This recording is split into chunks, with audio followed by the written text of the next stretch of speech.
Hello दोस्तों, स्वागत है आप सभी का टू द पॉइंट के एंशिएंट इंडियन हिस्ट्री के सेशंस में। हमने ऑलरेडी 6 चैप्टर्स खत्म किए हुए हैं।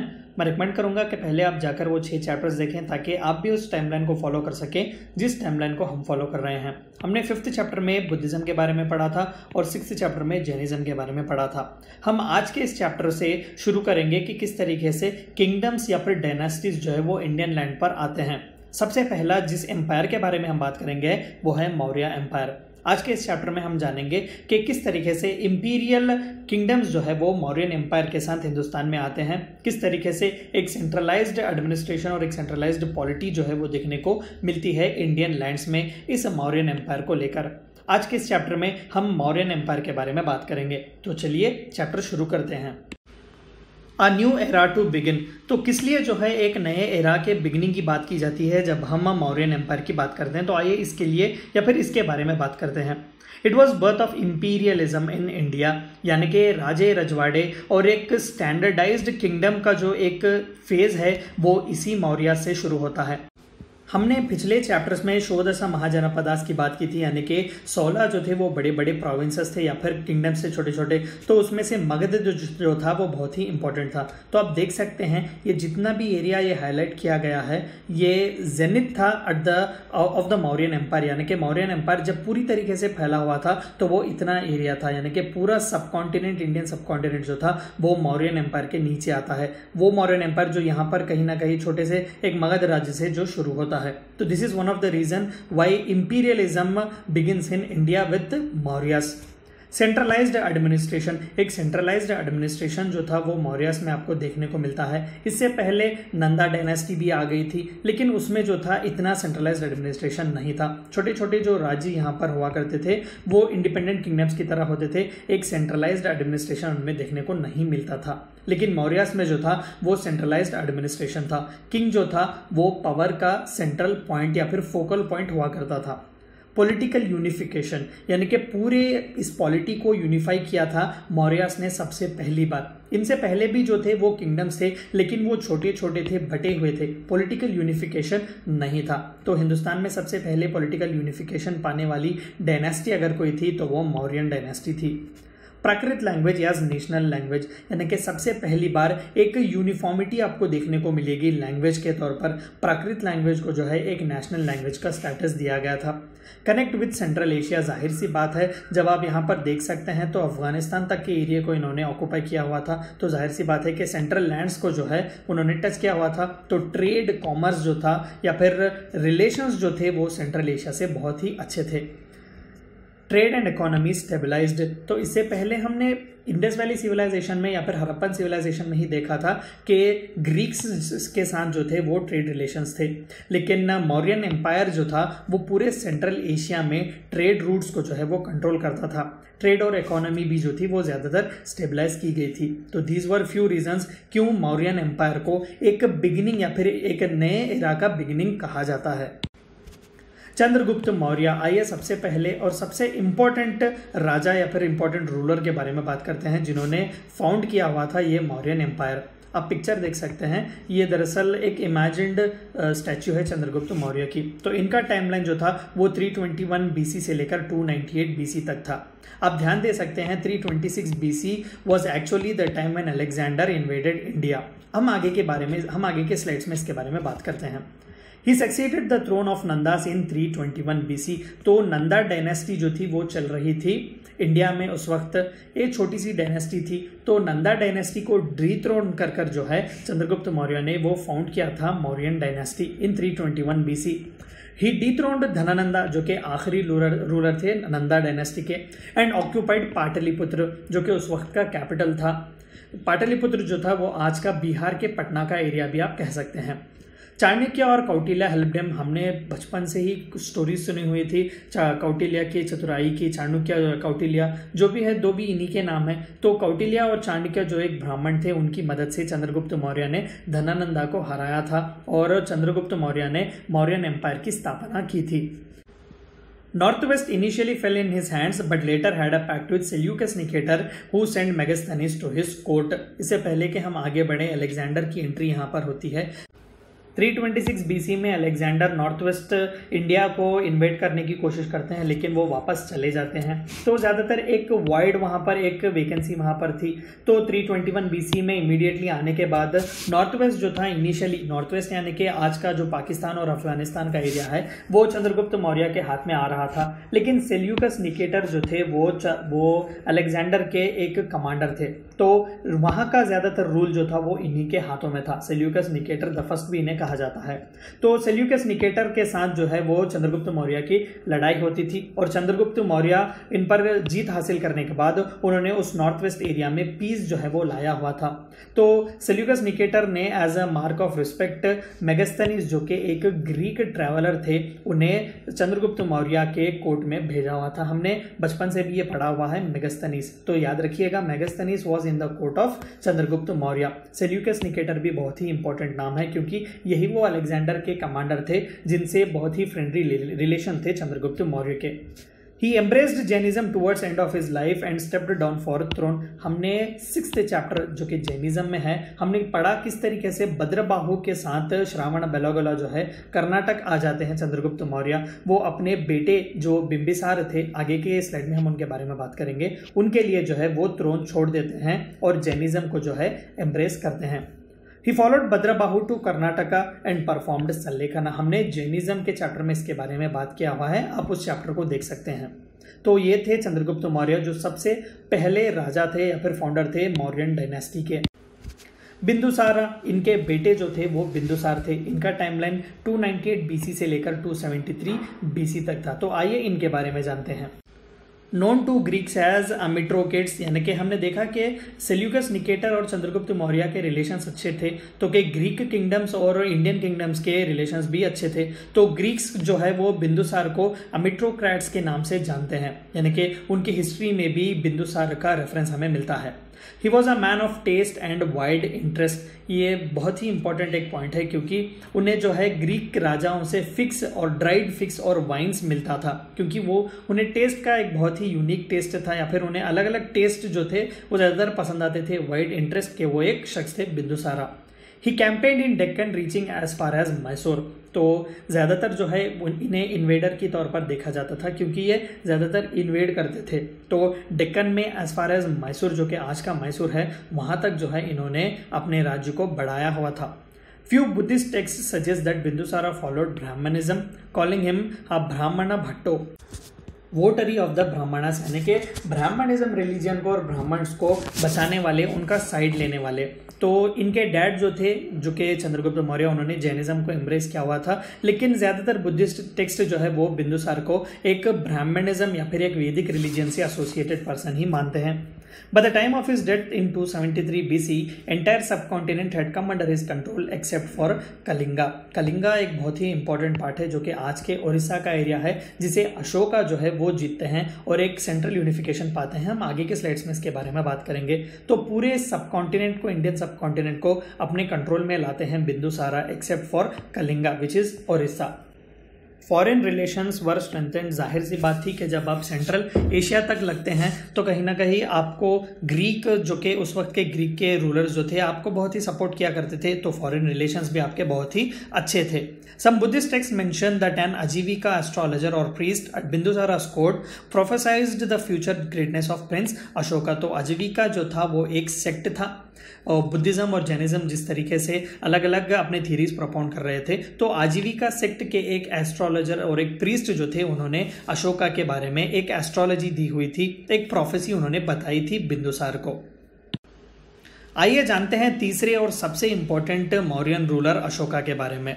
268 BC से लेकर 232 BC तक जो है इनका टाइम फ्रेम है। Initially he was governor of Ujjain, later sent to Takshashila to quell revolt.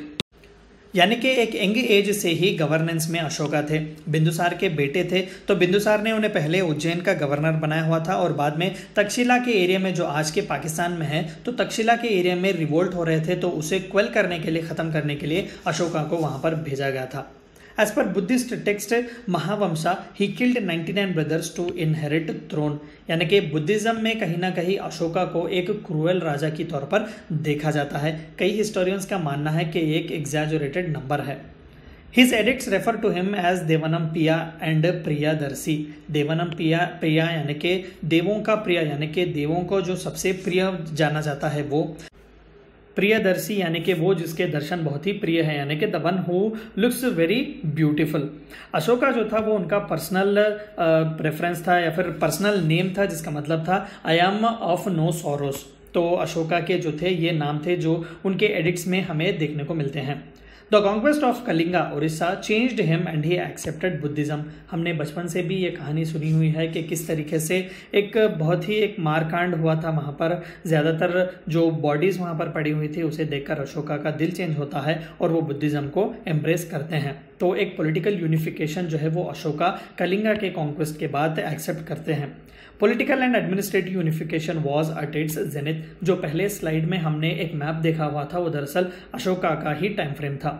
He replaced very Ghosha with धम्मा घोषा। हम धम्मा घोषा के बारे में आगे की स्लाइड में बात करेंगे। तो भेरी घोषा जो था वो फिजिकल कॉन्क्वेस्ट था, यानी कि बैटल्स और वॉर्स को जो है उन्होंने रिप्लेस किया था धम्मा घोषा से, यानी कि कल्चरल कॉन्क्वेस्ट, यानी कि मार काट या फिर खून बहाए बगैर जो है अब लोगों के दिलों को जीतिएगा। तो ये थे अशोका। तो आइए अशोका की दम्मा पॉलिसी के बारे में बात करते हैं। जब कलिंगा का वॉर हुआ था तो एक दिल में जो है उन्हें चेंज आया हुआ था, उन्हें पता चला कि violence is no way good, तो उन्होंने नॉन वायलेंस को एक्सेप्ट किया। तकरीबन 2.5 साल जो है उन्होंने सवाल पूछे और बाद में स्लोली जो है उन्होंने बुद्धिज़्म को एम्ब्रेस किया। उन्होंने अपने खुद का एक रिलीजन या फिर खुद की एक फिलॉसफी दी थी जिसे धम्मा कहते हैं, जिसे संस्कृताइज्ड वर्जन धर्मा भी कहा जाता है। आइए इसके बारे में जानते हैं कि अशोका की वो धम्मा की पॉलिसी क्या थी। The word dhamma in Pali version is Pali version of Sanskrit word dharma, यानी कि संस्कृत में जब हम धर्म की बात करते हैं तो पाली लैंग्वेज में दम्मा हो जाता है। तो अशोका का दम्मा दरअसल एक धर्मा था जिसके बारे में वो बात कर रहे थे। It was code of morals and ethic of conduct with emphasis on human life, it's value and dignity. तो बहुत ही बेसिक सी एक फिलॉसफी थी जिसमें एक कोड ऑफ कंडक्ट वो देते हैं, कहते हैं कि किस तरीके से human dignity, human value, human life की वैल्यू वो बताते हैं। Main emphasis was on 4 principles. तो अशोका की धम्मा की पॉलिसी में जो थे वो 4 प्रिंसिपल्स थे। तो आइए जानते हैं वो क्या थे। पहला, हारमोनी इन फैमिली, यानी कि बाप बेटा, माँ बेटी, सभी जो जितने भी है फैमिली में उन्हें हारमोनी होनी चाहिए, प्यार मोहब्बत से उन्हें जीना चाहिए। पॉलिसी ऑफ टॉलरेंस, यानी कि एक दूसरे पर जो है टॉलरेंस हमें दिखाना बहुत ज़रूरी है। ये दूसरी एम्फोसिस थी, दूसरा प्रिंसिपल था।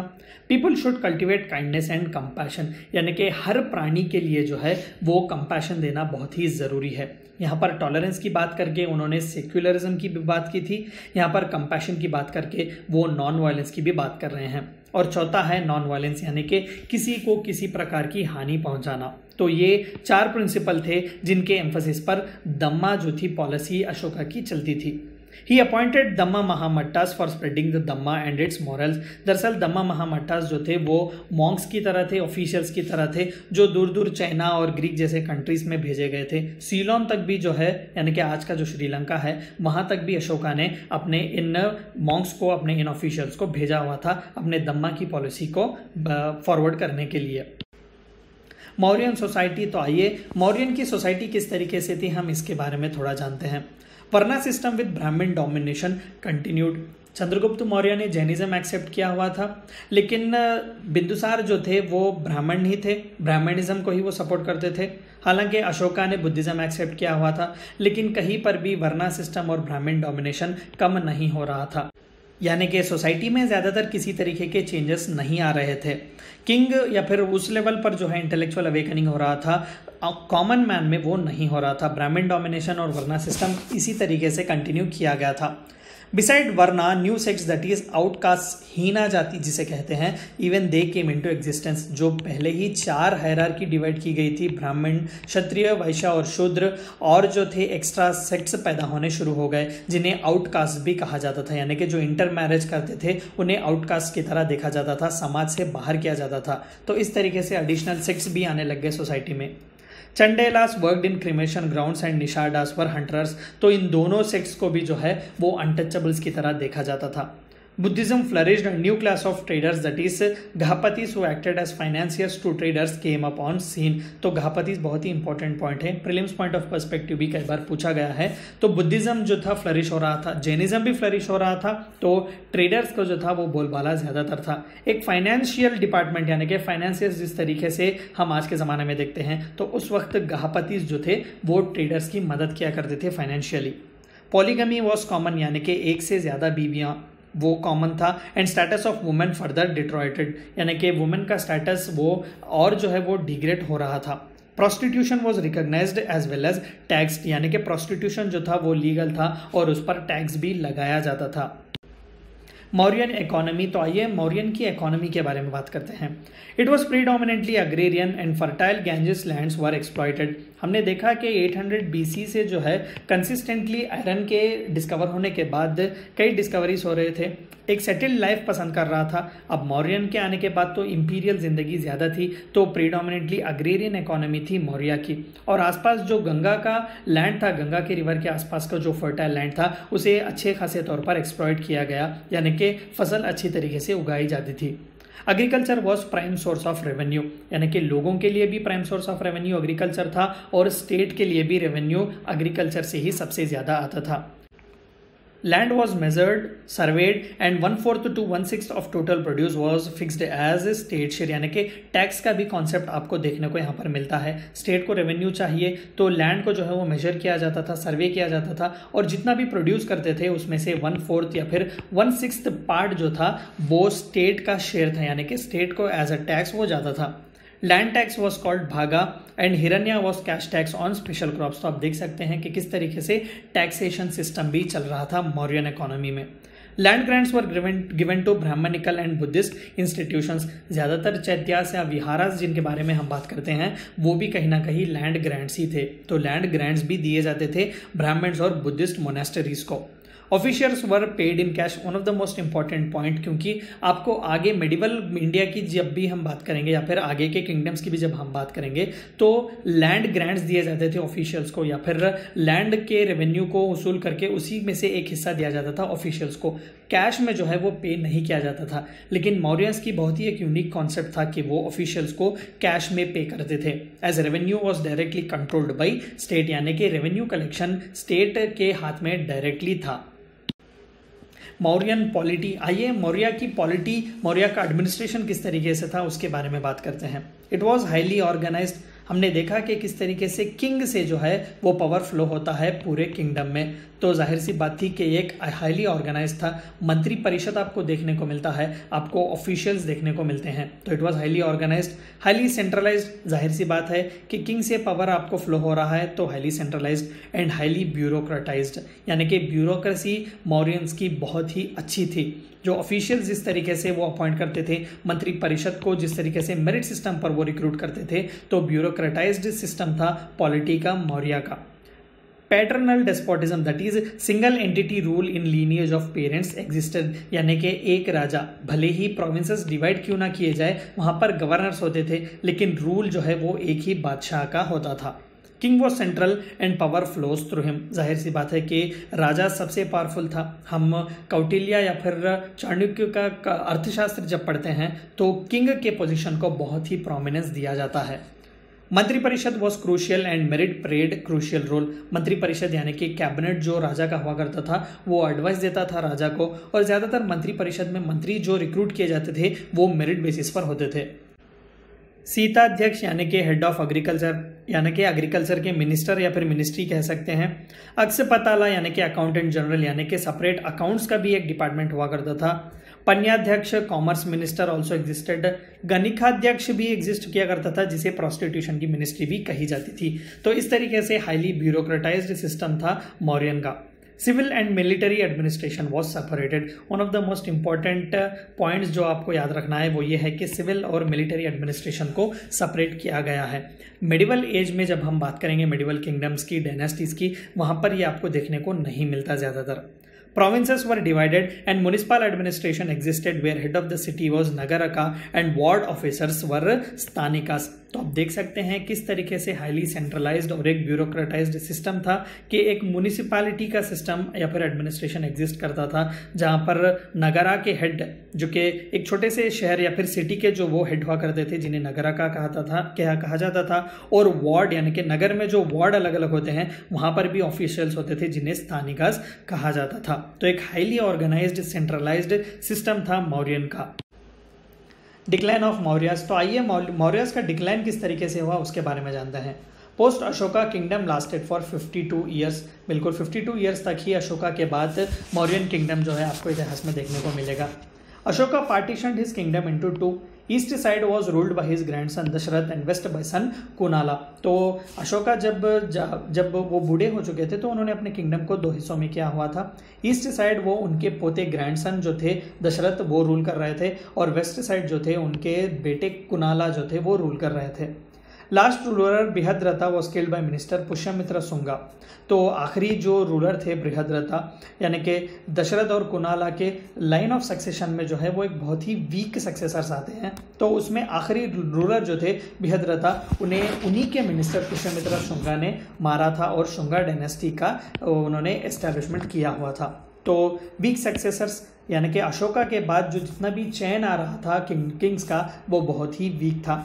Buddhism domination was not appreciated by Brahmans. जाहिर सी बात थी कि हमने पिछले स्लाइड्स में देखा कि किस तरीके से सोसाइटी में ज़्यादातर चेंजेस नहीं थे, ब्राह्मणिज्म चल तो रहा था लेकिन रॉयल पैट्रोनेज बुद्धिज्म और जैनिज्म को मिल रहा था जो कि कहीं ना कहीं ब्राह्मण्स को पसंद नहीं आ रहा था। This was also one of the reason for the decline of Mauryas. Extreme centralization, extreme bureaucratization and extreme administration were also reasons for the failure of Mauryas। यानी कि हद से ज़्यादा सेंट्रलाइजेशन हो रहा था कि कहीं ना कहीं जब हम बात करते हैं डिसेंट्रलाइजेशन की, तो आज के ज़माने का एग्जांपल अगर हम ले तो ग्राम पंचायत की बात करते हैं, जहाँ पर डिसीजन लेने के एक डिसीजन लेने का आप रिस्पॉन्सिबिलिटी इसी ग्राम पंचायत पर डालते हैं। लेकिन उस वक्त के ज़माने के मौर्य में सेंट्रलाइजेशन इतना था कि डिसीजन किंग से ही आता था। तो दिस फेल्ड और this paved way for the failure of Mauryas. Bureaucratisation, हद से ज़्यादा ब्यूरोक्रेटाइजेशन था। एक छोटा सा एग्जांपल दे सकें तो पहले स्लाइड में हमने देखा कि तक्षशिला में एक रिवोल्ट हुआ करता था जिसे क्वेल करने के लिए अशोका को भेजा गया था। तो बिंदुसार के ज़माने में वो रिवोल्ट जो आया था वो ब्यूरोक्रेटाइजेशन, एक्सेसिव ब्यूरोक्रेटाइजेशन की वजह से ही आया हुआ था। एक्सट्रीम एडमिनिस्ट्रेशन, जो कि एडमिनिस्ट्रेशन एक सेंट्रलाइज्ड तरीके से हुआ करता था, तो this also became one of the reason for decline of Mauryas. तो ये थी चंद बातें आपको जाननी थी मौर्यन एम्पायर के बारे में। आई होप कि आपको वीडियो पसंद आया होगा। Thank you for watching my video.